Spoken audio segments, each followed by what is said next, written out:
After Akiki left the palace, she went home and started crying. She loved Prince Maxwell so much and couldn't bear the thought of losing him to anyone. The pain in her heart was almost unbearable, and she felt as though her world was falling apart. Akiki thought about all the moments they shared, the dreams they had talked about, and the future she had hoped for with him. Now it seemed all those dreams were slipping away. The next day, Akiki was surprised to see Sabrina at her door. "You witch's daughter, boyfriend stealer, what are you doing here?" Akiki asked in shock and anger. Sabrina spoke coldly, demanding Akiki stay away from Prince Maxwell. Confused but brave, Akiki asked what would happen if she didn't listen. Sabrina's answer was sharp and scary. She threatened that Akiki would suffer like her dead parents. This made Akiki furious. She couldn't believe Sabrina would speak so cruelly about her parents. Akiki had turned to God, but Sabrina's threats made her feel like she might go back to her old self.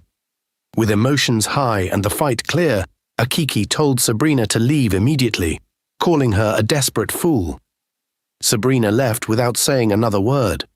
After Sabrina left, Akiki thought about how serious things had become. She knew standing up to Sabrina might bring more problems, but she was determined to fight for her love with Prince Maxwell and stand up to anyone who tried to ruin her happiness. Akiki rushed to her friend's house and poured out her heart. "I'm not giving up on Prince Maxwell," she insisted urgently. But her friend cautioned her, "You should stay away now. Sabrina is set to marry him." Akiki felt crushed. "But what about the man of God?" she asked with concern. "He's left with his family abroad. Who will help me fight my battle now?" With determination, Akiki declared, "I will face this alone if I have to. I will journey to the neighboring village and seek spiritual powers." Akiki's friend warned her to be careful now that the man of God was not around to help her, emphasizing that Sabrina posed a greater spiritual powers than Nai the goddess. Akiki gathered her courage and went to Prince Maxwell once more, determined to warn him about Sabrina's true nature and her malicious intentions. She wanted to expose Sabrina's deceit and protect the prince from any harm. However, upon reaching the palace, Akiki was shocked to find Sabrina waiting for her. Sabrina's demeanor was cold and commanding as she warned Akiki to stay away from the palace and Prince Maxwell. Her words cut through Akiki like a knife, leaving her feeling rejected once again. Despite her best intentions to save the prince from Sabrina's clutches, Akiki found herself powerless in the face of Sabrina's influence. Heartbroken and filled with disappointment, Akiki left the palace with looking sad. She knew that Sabrina's presence would make it nearly impossible for her to reach Prince Maxwell and reveal the truth. Nevertheless, a flicker of determination ignited within Akiki. She refused to give up on Prince Maxwell and their love, even in the face of Sabrina's threats and manipulation. Akiki vowed to find another way to expose Sabrina and ensure that the prince saw her for who she truly was. Akiki's determination led her to the neighboring village, seeking the guidance of a reputed man of God known for his spiritual prowess. She recounted the troubling events involving Sabrina and Prince Maxwell, hoping for divine intervention. As Akiki poured out her heart to the man of God, expecting solace and support, she was stunned by his response. The man of God withdrew himself from her troubles, refusing to engage in any spiritual battles. His words cut deep into Akiki's hopes, leaving her surprised and disappointed. "But you are a servant of God," Akiki protested.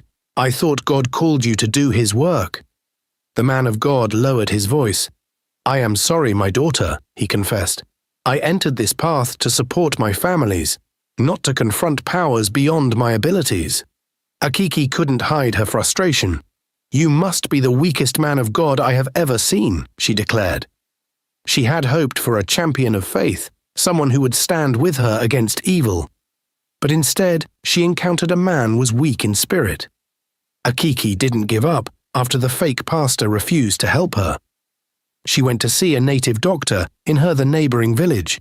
She hoped he could help fight the bad spirits around Prince Maxwell. But the native doctor, filled with fear, refused to aid her. "I am too afraid of dealing with spiritual powers," he confessed, shaking his head.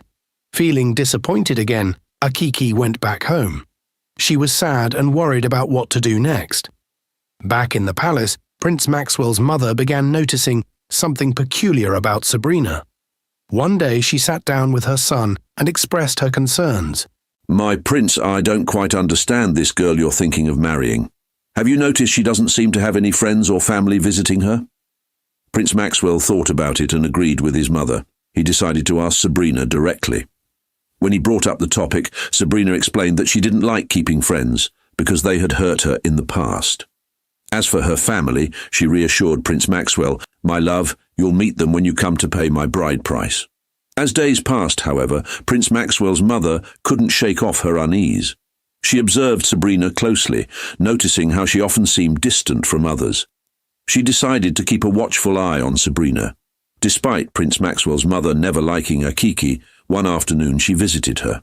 Akiki was surprised to see the Queen at her door. "Good day, Your Majesty. What brings you here?" Akiki asked politely. The Queen explained that she wanted to learn more about Sabrina.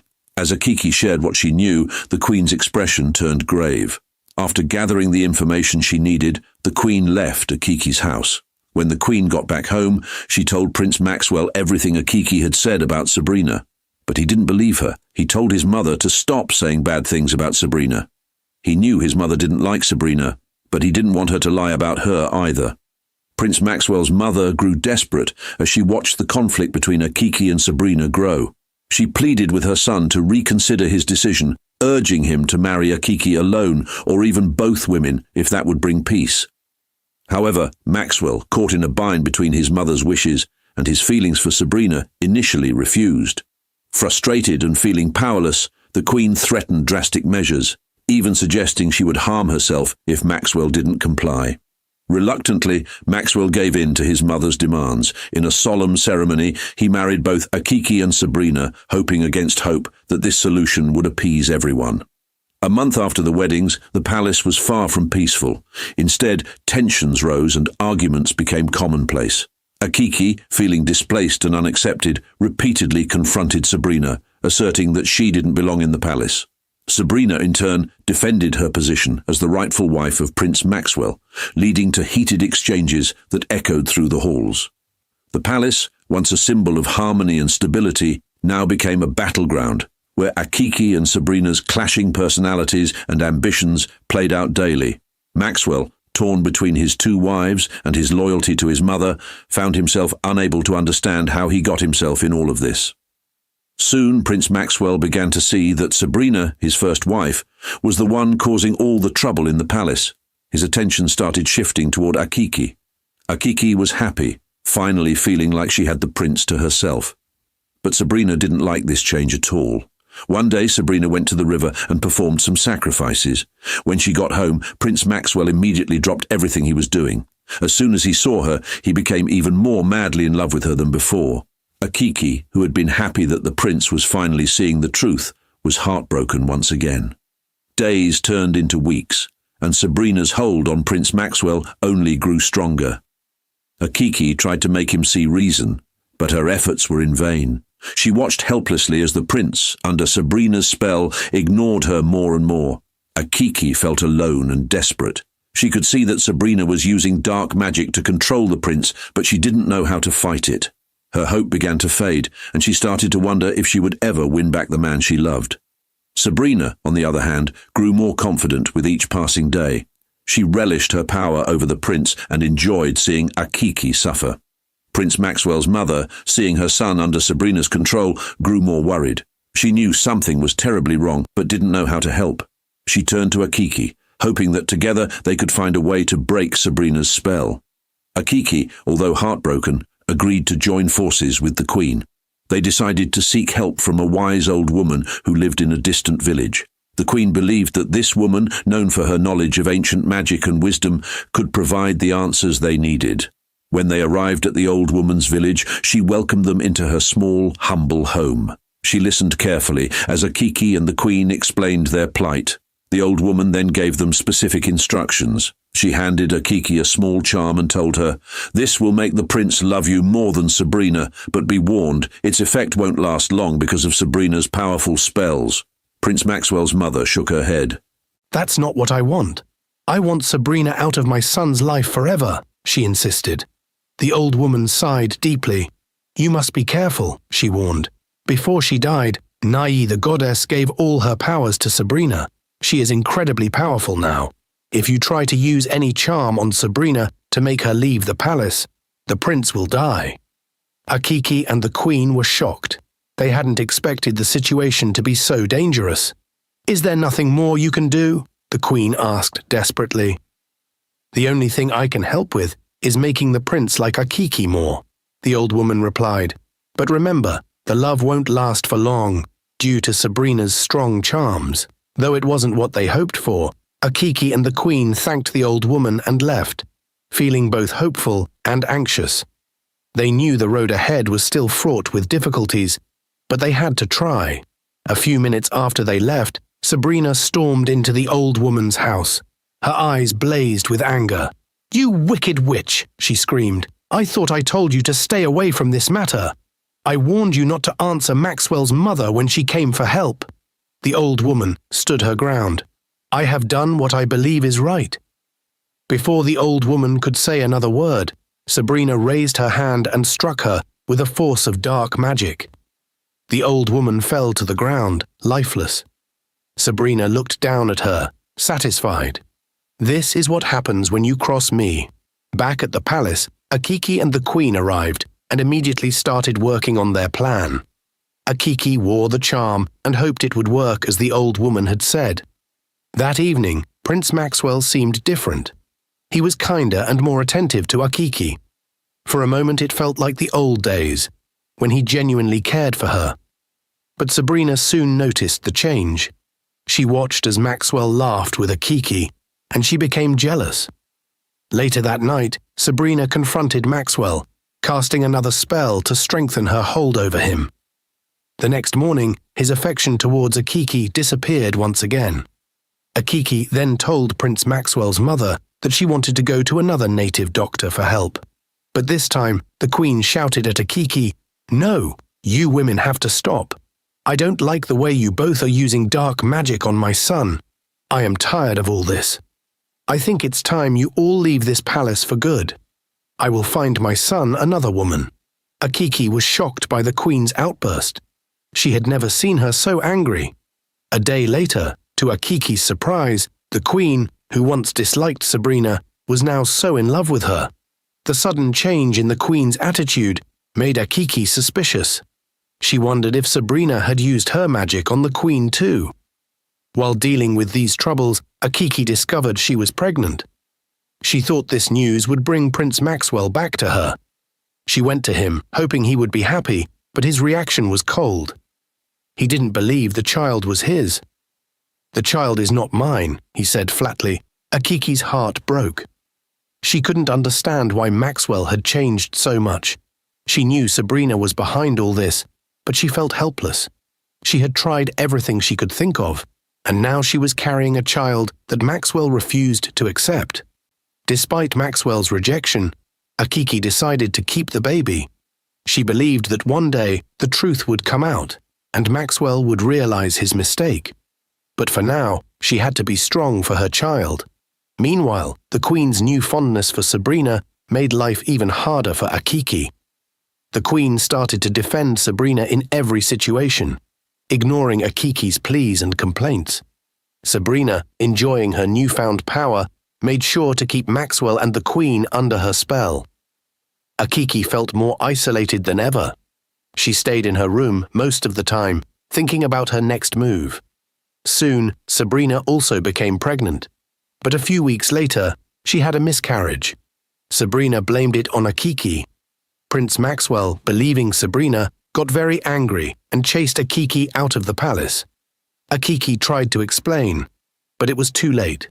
Heartbroken, Akiki went back to her parents' house. Each night, she would cry until she got too tired to cry anymore. She felt lost and alone, thinking about how much her life had changed. Back in the palace, things got worse. Sabrina no longer allowed Prince Maxwell to attend the elders' meetings. Instead, she went to the meetings herself. The elders and villagers started to complain. "We have never seen this kind of thing before.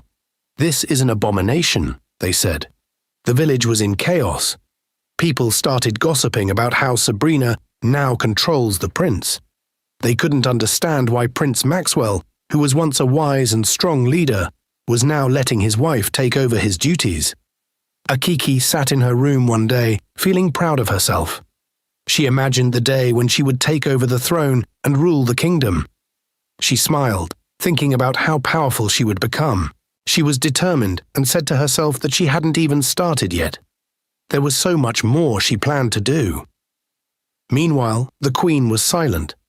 She couldn't say anything against Sabrina because she was already under Sabrina's spell. Sabrina had used her powers to control the queen's mind, making her unable to speak out or resist. Akiki gave her life to Christ and started praying every day. She found comfort and strength in her faith, believing that God would guide her through her troubles. A few months later, she gave birth to twin boys. Her friend was overjoyed and celebrated the new arrivals with Akiki. When Prince Maxwell heard about the birth of the twins, he felt a pull in his heart. He wanted to see his sons, but Sabrina warned him not to go.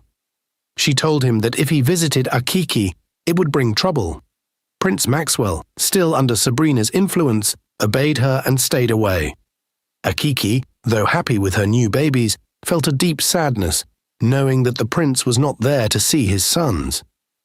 She continued to pray, hoping that one day Prince Maxwell would come to his senses and see the truth about Sabrina. When Sabrina found out that the prince now addressed Akiki's children as his own, she was furious. She couldn't bear the thought of losing her grip on him. Determined to regain control, Sabrina went to the river and cried out in frustration, asking the river goddess why she had not gotten pregnant. The river goddess appeared and told Sabrina that she had exchanged her unborn children for the power she now possessed. Sabrina was furious. "You foolish goddess, I don't need your power anymore. All I want is my prince and to give him children. I don't want Akiki to use the kids as a way to come close to the prince." The goddess's eyes flared with anger. She took back her powers from Sabrina and told her that she would never be able to get pregnant again. Sabrina left the river, feeling angry and disappointed. Back at the palace, Sabrina tried to hide her frustration. She knew that without her powers, she had lost a significant advantage. She also knew that Prince Maxwell would never have children with her. This realization made her more determined to keep him away from Akiki and the twins. The following day, Akiki was surprised to see the queen at her door. The queen smiled warmly and said she had come to see her grandchildren. She apologized to Akiki, admitting that she had been under Sabrina's spell and not in her right mind. She assured Akiki that everything would be okay soon. When the queen got home, Sabrina, unaware that her spell had expired, arrogantly commanded the queen to kneel and apologize for visiting Akiki and her children. The queen was so angry. "How dare you, daughter of a nobody, talk to me in that manner? Do you think you can manipulate us forever? No, my God is bigger than the gods you serve. You are leaving the palace soon." Sabrina's face turned white with shock and fear. She had never seen the queen so strong and determined. The queen's words repeated in her mind, making her realize she was losing control. Desperate to get her power back, Sabrina rushed to her room and tried to cast another spell, but nothing worked. She felt her power slipping away, replaced by a deep sense of dread. She knew she had to act quickly before she lost everything. Sabrina then traveled to a faraway village to meet a native doctor who provided her with charms. These charms were meant to harm the twins and manipulate Prince Maxwell and his mother. However, she was warned to be careful and ensure Prince Maxwell did not see her before using the charms. That night, Sabrina was deeply involved in a dark ritual in her room. She carefully arranged the charms given by the native doctor, quietly saying magic words. The room felt tense as she planned to harm Akiki's twins, and control Prince Maxwell and his mother more tightly. As Sabrina lit the last candle, casting strange shadows, a sudden noise shocked her. Prince Maxwell had returned early from his meeting with the elders. Surprised and caught in the act, Sabrina's eyes widened with fear. She immediately went mad and ran out of the palace. After Sabrina ran out of the palace, Prince Maxwell felt the spell over him fade away. He immediately realized his deep love for Akiki and feared she wouldn't accept him back after everything that he has done to her.